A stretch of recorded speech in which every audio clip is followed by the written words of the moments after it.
വേണ്ടി വന്നാൽ കരയുദ്ധം നടത്താനും തയ്യാറാണ് എന്ന് അമേരിക്കൻ പ്രസിഡന്റ് ഡൊണാൾഡ് ട്രംപ് പറഞ്ഞിരിക്കുന്നു. വിചിത്രമായ വാദവുമായി American state secretary Marco Rubio മാധ്യമങ്ങളോട് കാര്യങ്ങൾ വിശദീകരിച്ച് നമ്മൾ കേട്ടു. പക്ഷേ പ്രതീക്ഷിക്കപ്പെടാതെ തന്നെ ഈ യുദ്ധത്തിന്റെ ഭാഗമായി മാറിയിരിക്കുന്നു ലെബനന്റെ സർക്കാർ. ഈ യുദ്ധത്തിൽ ഏതെങ്കിലും തരത്തിൽ ഭാഗമാകാൻ ആഗ്രഹിച്ചതില്ല. പക്ഷേ ഹിസ്ബുള്ള വടക്കൻ ഇസ്രായേലിൽ നടത്തിയ ആക്രമണത്തിന് ഇസ്രായേൽ നൽകിയ മറുപടിയിൽ വലിയ നാശനഷ്ടങ്ങൾ ഉണ്ടായിരിക്കുന്നു. ഒട്ടേറെ പേർ കൊല്ലപ്പെട്ടിരിക്കുന്നു. ലെബനൻ തലസ്ഥാനമായ ബെയ്റൂത്ത് കേന്ദ്രീകരിച്ചായിരുന്നു ഇസ്രായേലിന്റെ ശക്തമായ ആക്രമണം നടന്നത്. മെറിൻ മേരി ചാക്കോ നമ്മളോടൊപ്പം ചേരുന്നുണ്ട് ഇന്റർനാഷണൽ ന്യൂസ് ഡെസ്കിൽ നിന്ന് വിവരങ്ങളുമായി. മെറിൻ, ലെബനീസ് സർക്കാർ കഴിഞ്ഞ ദിവസങ്ങളിൽ വ്യക്തമാക്കിയത് ഞങ്ങൾ ഈ നാട്ടിലെ ജനങ്ങളുടെ സുരക്ഷയ്ക്കാണ് പ്രാധാന്യം നൽകുന്നത്, മുൻഗണന. അതുകൊണ്ട് യുദ്ധത്തിന്റെ ഭാഗമാകാൻ ഞങ്ങൾ ആഗ്രഹിക്കുന്നില്ല എന്ന് പരസ്യമായി അവിടുത്തെ പ്രസിഡന്റും പ്രധാനമന്ത്രിയും ഒക്കെ പറഞ്ഞതാണ്. പക്ഷേ ഹിസ്ബുള്ള ഇറാന് പിന്തുണ അറിയിച്ചുകൊണ്ട് വടക്കൻ ഇസ്രായേലിലെ സൈനിക കേന്ദ്രങ്ങൾ ലക്ഷ്യമാക്കി ആക്രമണം നടത്തി. അതിന് ഇസ്രായേൽ ശക്തമായ തിരിച്ചടി നൽകുകയും ചെയ്തു ബെയ്റൂത്തിൽ. എന്താണ് ലെബനനിലെ ഇപ്പോഴത്തെ അവസ്ഥ? ഇസ്രായേലിന്റെ ആക്രമണത്തിൽ എത്രമാത്രം പരുക്ക് ലെബനന് ഏൽക്കേണ്ടി വന്നിട്ടുണ്ട്? ഹിസ്ബുള്ള എങ്ങനെയാണ് ഹിസ്ബുള്ളയുടെ ഈ തുടർന്നുള്ള ഒരു സമീപനം എങ്ങനെയായിരിക്കും പുതിയ വിവരങ്ങൾ പരിശോധിക്കുമ്പോൾ?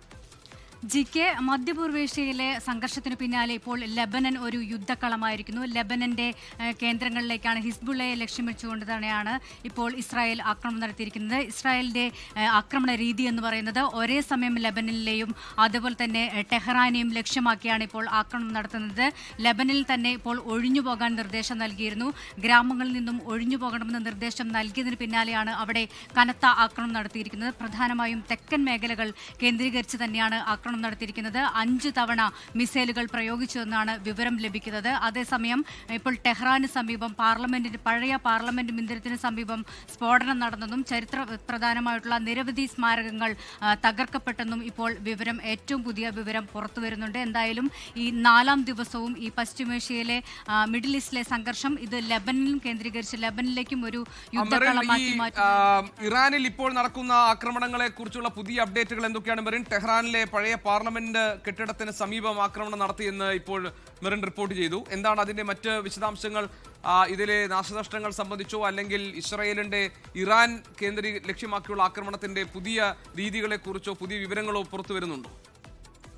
പ്രധാനമായും ഇറാന്റെ പഴയ പാർലമെന്റ് മന്ദിരത്തിന് സമീപമാണ് ഇപ്പോൾ ആക്രമണം നടന്നിരിക്കുന്നത്. സ്ഫോടനം ഉണ്ടായെന്നാണ് വിവരം.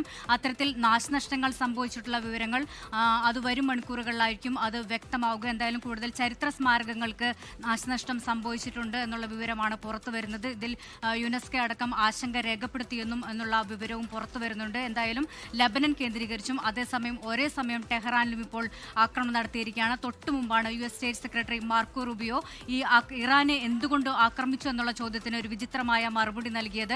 ആ മറുപടിയിൽ ഇപ്പോൾ ഇറാൻ വിദേശകാര്യമന്ത്രി അബ്ബാസ് അരഗ്ചി പറഞ്ഞിരിക്കുകയാണ്, ഈ മാർക്കോ റൂബിയോയുടെ ഈ മറുപടി കൊണ്ട് തന്നെ വ്യക്തമായിരിക്കുന്നു ഇറാൻ ഒരു ത്രെട്ടായിരുന്നില്ല, ഇറാൻ ഒരിക്കലും ഒരു ഭീഷണി ആയിരുന്നില്ല, അതുകൊണ്ട് ഇസ്രായേലിന് വേണ്ടിയാണ് അമേരിക്ക ആക്രമണം നടത്തിയെന്നത് വളരെ ക്ലിയർ കട്ടായിട്ട് തന്നെ ആ വാക്കുകളിൽ വ്യക്തമായി ആയിട്ടുണ്ടെന്ന് തന്നെയാണ് ഇറാന്റെ വിദേശകാര്യമന്ത്രിയായിട്ടുള്ള അബ്ബാസ് അരഗ്ചി ഈ വാക്കുകളോട് പ്രതികരിച്ചത്. തൊട്ടു പിന്നാലെ ട്രംപിന്റെ ട്രൂത്ത് സോഷ്യൽ ഒരു പോസ്റ്റ് വന്നിരിക്കുന്നു. അതായത് എക്കാലത്തെയും ഏത് കാലത്തും എത്ര സമയം വരെയും ഇറാനെതിരെ യുദ്ധം ചെയ്യാൻ ഉള്ള ആയുധങ്ങൾ അമേരിക്കയുടെ പക്കലുണ്ട്. അത് മീഡിയം റേഞ്ച് ആയിക്കോട്ടെ അല്ലെങ്കിൽ വലിയ രീതിയിലുള്ള ആയുധങ്ങളായിക്കോട്ടെ, ഏതെല്ലാം ഒരു വാറിന് ഒരു ബിഗ് വിൻ അല്ലെങ്കിൽ വലിയൊരു വിജയം നേടാനുള്ള എല്ലാ ആയുധങ്ങളും ഞങ്ങൾ സൂക്ഷിച്ചിട്ടുണ്ട്. അത്രത്തോളം ആയുധ ശേഖരം ഞങ്ങൾക്കുണ്ടെന്ന് തന്നെയാണ് US പ്രസിഡന്റ് ഡൊണാൾഡ് ട്രംപ് ഇപ്പോൾ വ്യക്തമാക്കിയിരിക്കുന്നത്. മാത്രമല്ല മെറിൻ, ഇപ്പോൾ അമേരിക്കൻ പ്രസിഡന്റ് മറ്റു ചില അവകാശവാദങ്ങൾ കൂടി മുന്നോട്ട് വെക്കുന്നുണ്ട്. ഇറാൻ റവല്യൂഷണറി ഗാർഡിന്റെ സംവിധാനങ്ങൾ ഞങ്ങൾ തകർത്തു എന്ന് പറയുന്നു. ഇറാന്റെ വ്യോമ പ്രതിരോധ സംവിധാനങ്ങളെ പാടെ ഇല്ലാതാക്കാൻ കഴിഞ്ഞിട്ടുണ്ട് ഈ ആക്രമണത്തിൽ എന്ന് പറയുന്നു. ഇറാന്റെ മിസൈൽ ലോഞ്ചിങ് സൈറ്റുകൾ ഞങ്ങൾ ആക്രമിച്ചിട്ടുണ്ട്, അത് നശിപ്പിച്ചിട്ടുണ്ടെന്ന് ഡൊണാൾഡ് ട്രംപ് പറയുന്നു. മാത്രമല്ല ഞങ്ങൾ പ്രതീക്ഷിച്ചതിനേക്കാൾ ഷെഡ്യൂൾ ചെയ്തതിനേക്കാൾ വളരെ വേഗത്തിൽ തന്നെ ലക്ഷ്യങ്ങൾ പൂർത്തീകരിക്കാൻ ഞങ്ങൾക്ക് കഴിഞ്ഞിട്ടുണ്ട്. പക്ഷേ യുദ്ധം ഇനിയും ഒരു ആഴ്ചകൾ നീണ്ടുപോയേക്കാം എന്ന് ഡൊണാൾഡ് ട്രംപ് പറയുന്നുണ്ട്. ഡൊണാൾഡ് ട്രംപിന്റെ പുതിയ പ്രതികരണങ്ങൾ സംബന്ധിച്ച വിശദാംശങ്ങൾ എന്തെങ്കിലും ലഭ്യമായിട്ടുണ്ടോ മെറിൻ? ഇനി എത്ര നാൾ യുദ്ധം നീണ്ടു നിൽക്കും? എന്താണ് അമേരിക്കയുടെ അടുത്ത പദ്ധതി? ഈ കാര്യങ്ങളിൽ എന്തെങ്കിലും വ്യക്തത ഡൊണാൾഡ് ട്രംപിന്റെ പ്രതികരണത്തിലുണ്ടോ? GK കഴിഞ്ഞ ദിവസമാണ് ഡൊണാൾഡ് ട്രംപ് ഈ ഒരു ആക്രമണത്തെ ന്യായീകരിച്ച് രംഗത്തെത്തിയത്. അദ്ദേഹം അന്ന് പറഞ്ഞത് 4-5 ആഴ്ച വരെ യുദ്ധം നീണ്ടു നിൽക്കാമെന്നാണ്. കാരണം ഇറാന് പലതവണ ഞങ്ങൾ മുന്നറിയിപ്പ് നൽകിയിരുന്നു, എന്നാൽ ഇറാൻ അതൊന്നും ശ്രദ്ധിച്ചില്ല. ഇറാന്റെ 10 കപ്പലുകൾ ഞങ്ങൾ തകർത്തു. മാത്രമല്ല ഇറാനെ ഞങ്ങൾ ആക്രമിക്കാനുള്ള കാരണമെന്ന് പറയുന്നത് ലോക സുരക്ഷയ്ക്ക് തന്നെ ഇറാൻ ഭീഷണിയാണെന്ന് തന്നെയാണ് US പ്രസിഡന്റ് ഡൊണാൾഡ് ട്രംപിന്റെ വാദമായിരുന്നത്. തൊട്ടു പിന്നാലെ തന്നെ പ്രതിരോധ സെക്രട്ടറി പറഞ്ഞിരുന്നു ഇറാൻ ഒരു ആണവ പദ്ധതിയുണ്ട്, ഈ ആണവ പദ്ധതിക്ക് കവചമൊരുക്കുന്നത് ഇറാന്റെ മിസൈലുകളാണ്. അതുകൊണ്ട് തന്നെയാണ് ഇറാൻ എങ്ങനെ പോയാലും അമേരിക്കയെ ആക്രമിക്കും, അതിനെ തടയിടുന്നതിന് വേണ്ടിയാണ് ഞങ്ങൾ ഇറാനെ ആക്രമിച്ചതെന്നും പറയുന്നു.